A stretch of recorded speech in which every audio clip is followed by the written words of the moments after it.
Hello, do you have problems with algae growing on your rockwork, glass or aquarium ornaments?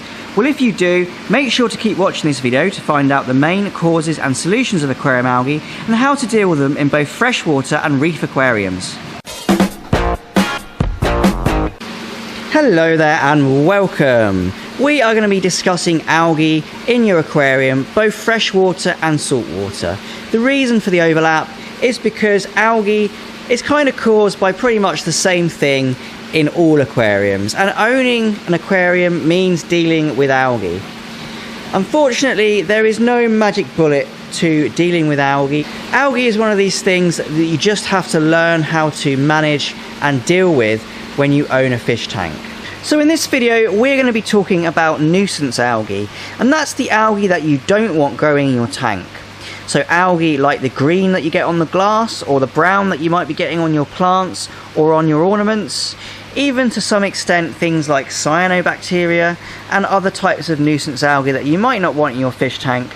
We're going to be going through the reasons why these appear and how you can manage them and to some extent stop them from coming back. So let's have a little bit of a talk about algae itself and why it appears in your aquarium. Well, there are many different types of aquarium algae, but the main one we're going to be covering in general is the kind of algae that you get growing on your glass and the kind of algae that you get covering all of your nice ornaments and plants sometimes. Now, the reason we get algae growing in aquariums is because it's a great environment for algae to live in. They get light and they get food, and they also get a nice damp environment for it to live in. Now, in an aquarium, you'll actually find that algae doesn't appear overnight. You get a little succession of things happening. So you've cleaned your aquarium glass for the 100th time this week, and then the next day you get something on it called a biofilm.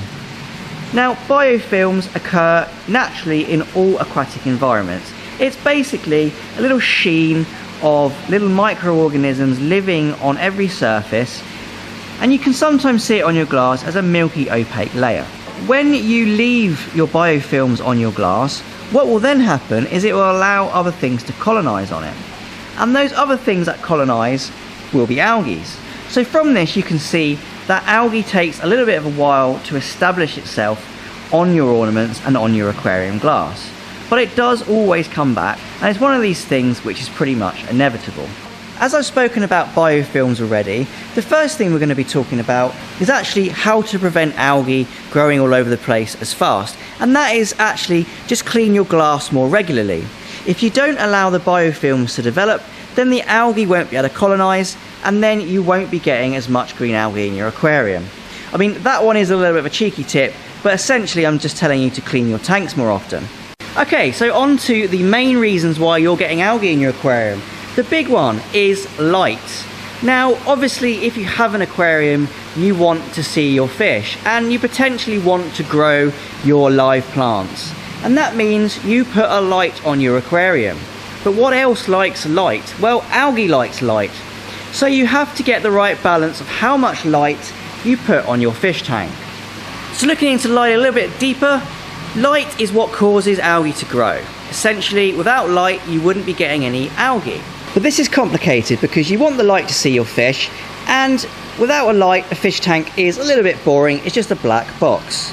So how do we put a light on our tank without getting algae? Well, essentially, it's about balance. So leaving your light on for too long will cause more algae growth because the algae gets more light. A good solution to this is actually to break up your photo period and potentially only have the light on when you're viewing your fish tank. So during the day while you're at work, if you're not at home to view your fish tank, why have your light on? Obviously, the only reason you'd want to have your light on during the day if you're not there is to support any live plants you have in your aquarium. Next thing about light is actually referring to older type lights such as the T8 or T5 bulbs. Many of them are marketed towards growing plants or making your fish look more vibrant. But when the lifespan runs out, and that's about a year for a T8 or about 18 months for a T5, they actually start emitting different wavelengths of light, and this wavelength of light can produce algae growth. So if you have those kind of lights, make sure that you regularly change them to prevent your algae growing back as fast. If you have more modern LED lights, then you might consider using the dimmer function if they have that available to them, or just putting them further away from your aquarium. The reason being is the modern LED lights are extremely bright and can be a lot brighter than the old style tube lights. Because of this, they can promote more algae growth and faster algae growth than their older counterparts. So staying on the subject of lighting for just a little bit longer, if your aquarium is in a brightly lit room and gets a lot of sunlight throughout the day, then you'll probably find that is one of the main reasons why you're getting all the algae. Sunlight is obviously the perfect light for growing plants, and is also the perfect light for growing algae. So if you can, make sure you block off and remove as much sunlight getting to your aquarium as possible. So let's say that your lighting is perfect. Everything that I've just mentioned is irrelevant because your lighting is the best lighting it could be, and it's on for a perfect amount of time during the day, but you're still getting huge amounts of algae. Well, what's the other reasons why you could be getting all this algae? Well, the other main reason is actually bioload on your fish tank.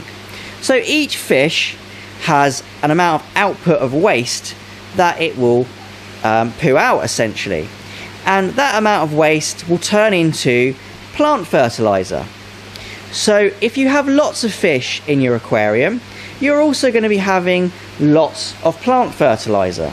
So you need to really look carefully at the number of fish that you have in your aquarium and maybe work out whether you're slightly overstocked. Now, some fish are a lot worse than others. Now, I'm looking at goldfish because these are one of the worst offenders when it comes to eating and one of the worst offenders when it comes to pooing. And this means most goldfish tanks tend to go green quite quickly. They're also one of the fish that tends to be put into too small of an aquarium, thereby overstocking that fish tank. Now, leading on from overstocking of a fish tank, it puts me nicely onto the subject of overfeeding a fish tank. The amount of waste a fish outputs is related to the amount of food that goes in its mouth. Now, obviously, fish do require food to survive, so I'm not suggesting that you never feed your fish. However, overfeeding fish is another major problem when it comes to getting lots of algae in your fish tank. Fish just beg all the time. When they see you, they will be expecting food, and they'll be at the glass all the time asking for something to eat, and lots of people give in to this and feed them more and more food. But the problem with this is the more food you're putting in there is the more waste that they're going to be outputting, and sometimes the food doesn't even go into the fish. It will just sit at the bottom of the tank and rot away into some highly toxic stuff like ammonia. And ammonia will go into nitrite and nitrate and phosphates, and this is all fantastic algae food. So you need to limit the amount of food that you put in your aquarium. Feed your fish once or twice a day, but only lightly. You can even feed them every other day if you're having major algae problems, and they'll be totally fine. Also, make sure if there are any leftover bits of food, you net them out as fast as possible, because this is a manual way of removing that waste rather than letting it accumulate in your aquarium and turn into that nasty algae that we're trying to remove. So as far as algae is concerned, nitrates and phosphates are its favourite food. Combine that with lots of sunlight or light from your aquarium and it will go wild. So we've already talked about light and how we can manage it and how we can stop the algae getting enough light to grow. But we haven't really spoken about how to prevent nitrates and phosphates from staying in or entering your aquarium. Unfortunately, some tap water just contains high nitrate and phosphate. There's not a lot you can do about it. However, there are things we can do to the tap water to actually remove the nitrates and phosphates before they go into your fish tank. Or in fact, remove the nitrates and phosphates while they're in your fish tank. There are probably literally hundreds of different products on the market which are designed to remove nitrates and phosphates from your aquarium water. Be it freshwater or saltwater, they all do a very similar thing. And the reason they want to remove nitrates and phosphates from the water is what it says on this box. Removes phosphate and nitrate from the aquarium water to help reduce nuisance algae and slime. So, if there's nothing you can do about the amount of nitrate and phosphate in your water, be it from too many fish or feeding too much, or it simply is just in your tap water, then you can add these products to your aquarium filter, or even get liquids which do this job. And this is a very easy way of reducing the amount of food available for algae to grow in your fish tank. Another thing we can do is just essentially remove everything from tap water before we put it into our fish tanks. And this is by putting the tap water through a thing called an RO filter. Now, RO filters essentially strip everything out of the tap water, and out the other end comes pure water. Now, this is mainly used in saltwater systems. However, lots of people also use it in freshwater systems just to give them a level playing field, just so that they know if there is algae appearing in their aquarium, it's because of something they're doing and not because of something that's in the water. So another way, and a very traditional way, of removing waste such as nitrates and phosphates from a freshwater system is to add lovely, luscious plants to your fish tank. Now, plants need the same things as algae to grow. They need light and they need nutrients, and obviously water, but they're in a fish tank, so that should be not hard to provide to them. Now, the idea with growing plants in your fish tank is to strip all of those nutrients out of the water faster than the algae can. And therefore, what happens is the algae essentially starves to death, and your plants flourish and grow and turn your aquarium into an underwater garden. Well, that's the theory anyway. However, to do this, you normally have to quite heavily plant your aquarium, and by that I mean putting more than 2 or 3 live plants into it, supply them with the right spectrum of lighting, and also from time to time make sure you give them some food. But if you're able to get that right balance and add enough plants to your fish tank and provide them with all the things that they need to grow successfully, you'll find that the algae will just disappear from your fish tank and your plants will look stunning. And this method is also applicable to saltwater tanks, because you can actually put things like macroalgae in your aquariums, which are basically big grown-up versions of the nuisance algae that we don't want in our aquarium, and they will do a very similar thing to plants in a freshwater aquarium. Now, I've left one thing till last, and the reason I've left it till last is because I would like people to explore everything else that I've spoken about before they add more fish into their aquarium.